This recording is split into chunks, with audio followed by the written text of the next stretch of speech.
Hi, I'm Kelsey from roughandtumblefarmhouse.com, and this is Sunny, and today we are going to talk about yarrow.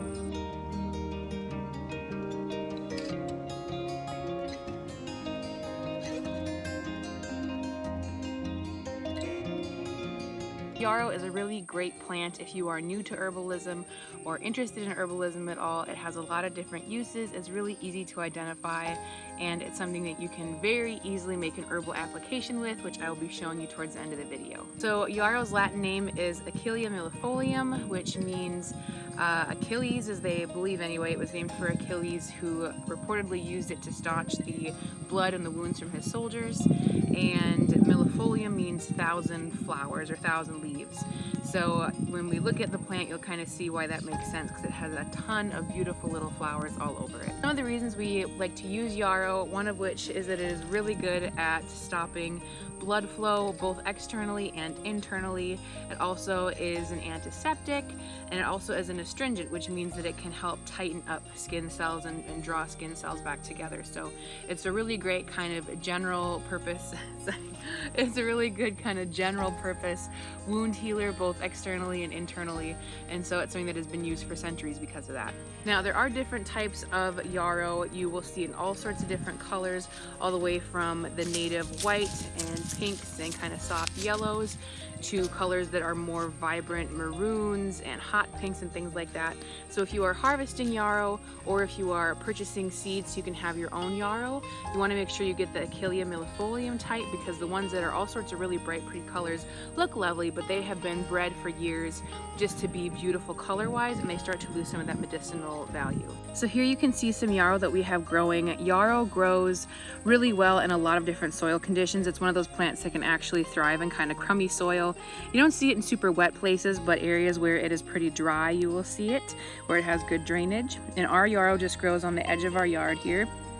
And now this yarrow actually dried up way faster than I thought it was going to. So you can use both the flowers and the leaves from the plant, and these flowers are definitely dried past the point of where I want to use them. Normally these will have, all these little flowers will be open. Ours tend to be kind of the white and the soft pink colors like we want.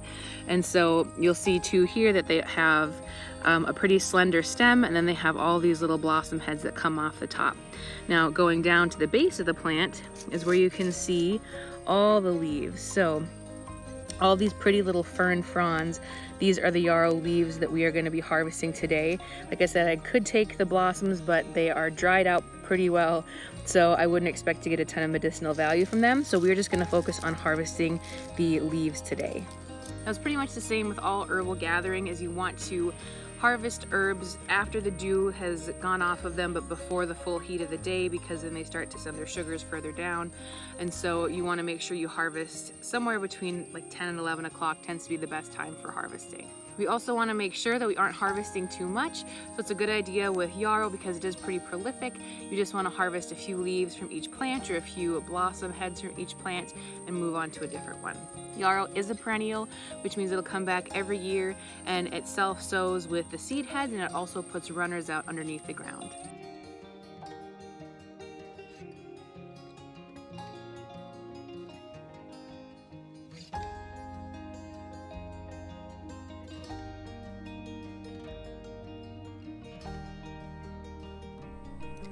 Once you've harvested the yarrow, you're going to want to dry it down. You can do that by hanging it in bunches for a few days in a well-ventilated area, or here you can see I am expediting the process by using a dehydrator, and I'm just letting them run overnight on the herb setting, which is about 95 degrees, and it did take a surprisingly longer amount of time than I thought to get it to good and dry. You want the leaves to be pretty brittle. You want them to come off the stems really easily, and so here you can see that they do that. I am just stripping the leaves straight off the stem into a bowl here. I'm going to be grinding these up in just a moment. When it comes to then turning this into a simple blood stop powder is what we're making here. You can use a mortar and pestle and get kind of your witchy vibes on, or if you have a coffee grinder, that'll work just fine too.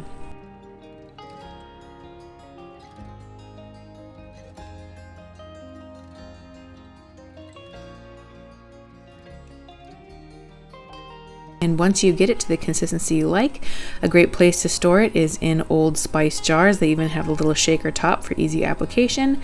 And then you can just shake this out. It's a great blood stop powder for cuts, scrapes, things like that. You can use it on yourself safely or on animals. So there you have it, all the basics you need to know about utilizing yarrow and how to make a really simple herbal preparation with it. Thanks so much for watching. I hope you enjoyed. Go ahead, like, share, subscribe. There's always a new video here every single week and 2 posts over on the blog about farming, family food, and fortitude here at our Rough and Tumble farmhouse.